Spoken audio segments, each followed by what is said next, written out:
Buenas, nosotros somos un grupo conformado por Melissa Castillo, mi persona, Fiorella Guevara, Alejandra Murillo y Federico Torres, el cual está encargado de hablar sobre el tremor esencial familiar.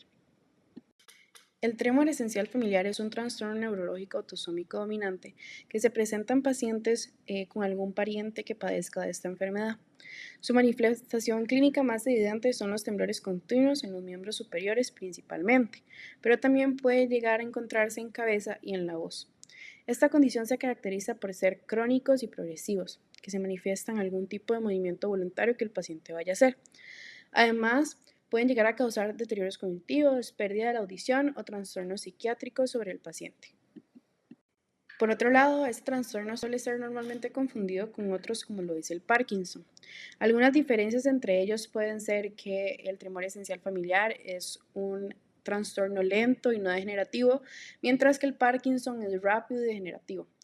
Otro es que el temblor ocurre principalmente en miembros superiores en el tremor, sin embargo en Parkinson afecta cualquier extremidad y todo el cuerpo como tal.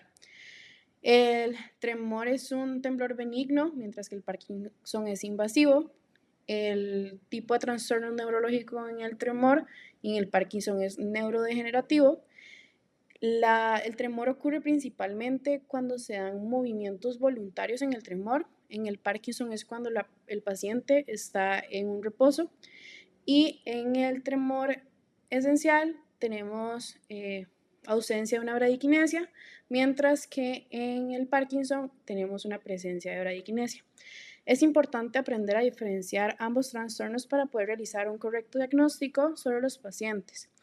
Aunque ambos causan temblores, tienen causas y evoluciones y tratamientos distintos y es necesario poder brindarles un manejo o tratamiento adecuado para poder mejorar su calidad de vida. El gen LINGO se ha considerado como una proteína de gran importancia en el tremor esencial familiar, ya que es un posible modulador y un represor del crecimiento axonal. Sus niveles van a aumentar significativamente en la corteza cerebelosa de pacientes con TEF, ya que esta proteína incrementa después de un daño neuronal. Su inhibición va a promover la recuperación funcional y la reducción de la actividad del LINGO va a mejorar la supervivencia, el crecimiento y la función de las neuronas dopaminérgicas. Como tal, el mecanismo acerca de cómo este gen afecta a los pacientes con tremor esencial familiar no está descrito claramente.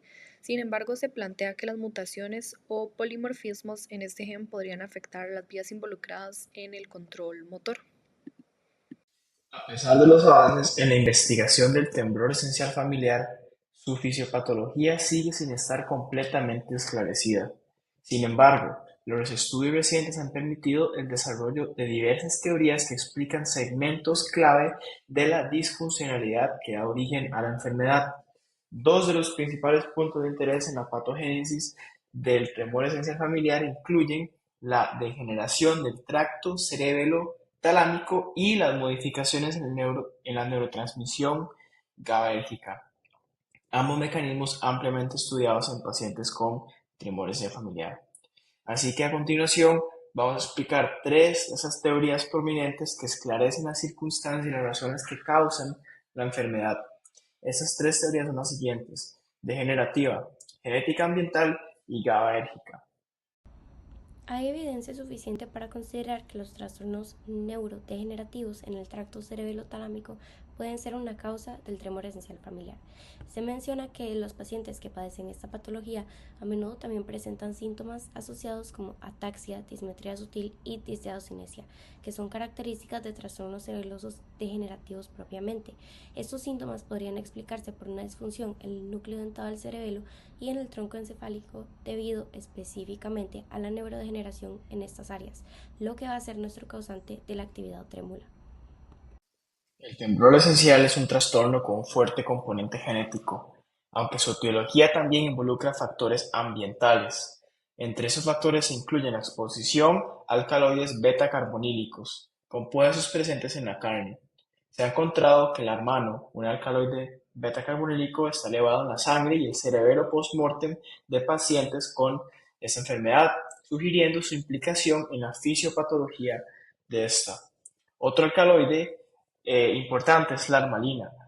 A nivel neuronal, la armalina incrementa la automaticidad en las neuronas del olivar inferior mediante la activación de canales NMDA, canales del calcio tipo T y uniones en hendidura que sincronizan la actividad neuronal.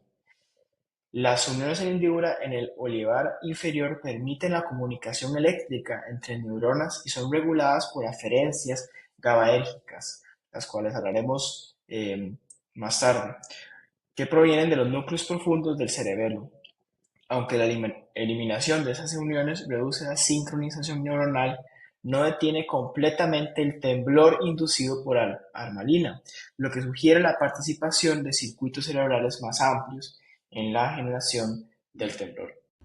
Con respecto a la teoría GABAérgica, hay varias postulaciones que van a fortalecer o nos van a sustentar esta teoría.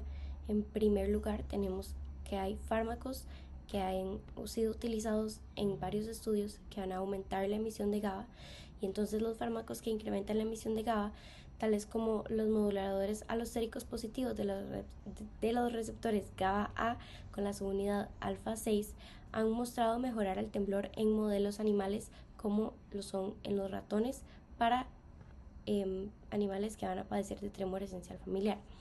También tenemos varios estudios de imagen funcional que van a revelar alteraciones en la conectividad del cerebelo y los circuitos cerebelo-talámicos corticales en pacientes con tremor esencial familiar, lo que apoya la teoría de la disfunción. El consumo de alcohol, alrededor de 2/3 de pacientes con tremor esencial familiar van a experimentar una reducción del temblor con el consumo de alcohol, lo que nos va a sugerir que una neurotransmisión insuficiente de GABA va a jugar un rol clave en la patogénesis de este trastorno. En el caso de las células de Purkinje, la pérdida de las células de Purkinje, las cuales son por naturaleza GABAérgicas en los núcleos cerebelos profundos, va a alterar nuestra neurotransmisión de GABA y va a contribuir al temblor. Aunque no se ha analizado a fondo la sinapsis en cerebros post-mortem, esto ya está establecido en varios estudios que se han realizado en pacientes vivos. Y con respecto al modelo oscilatorio, se va a proponer que la disfunción de los receptores de GABA va a provocar desinhibición de los núcleos cerebelosos profundos, lo que en torno nos va a activar rítmicamente la red oscilatoria cerebelo-talámica, y esto nos va a generar oscilaciones neuronales, las cuales van a ser responsables para la actividad trémula en los pacientes padecientes de tremor esencial familiar. Como parte de la epidemiología, la prevalencia en el mundo es del 1% y del 5% en pacientes adultos mayores de 60 años. La incidencia aumenta con la edad. Se puede dar en infancia y en adultez temprana, y la edad promedio de aparición de la sintomatología es de 9 años. Se puede dar en mujeres y en hombres, pero hay una superioridad en el sexo masculino. Como tal, el tremor esencial familiar no tiene una cura, pero se utilizan diferentes terapias para tratarlo. Primero tenemos a una terapia no farmacológica. Esta es una terapia ocupacional y dispositivos adaptativos como lo son utensilios con pesas o oscilantes, tazas de metal, pesas para las muñecas, y esto ayuda a mejorar los síntomas leves. Por otro lado está la terapia farmacológica, que utiliza beta bloqueadores como lo son el propanolol, que se demostró que redujo el temblor en las extremidades, y anticonvulsivos como la primidona, que mejoró la gravedad del temblor. La combinación de ambos medicamentos puede ser más eficaz que ellos por separado. Es importante recalcar que cuando el tratamiento es insuficiente, los pacientes deben someterse a una evaluación quirúrgica como una modulación nerviosa con la utilización de electrodos.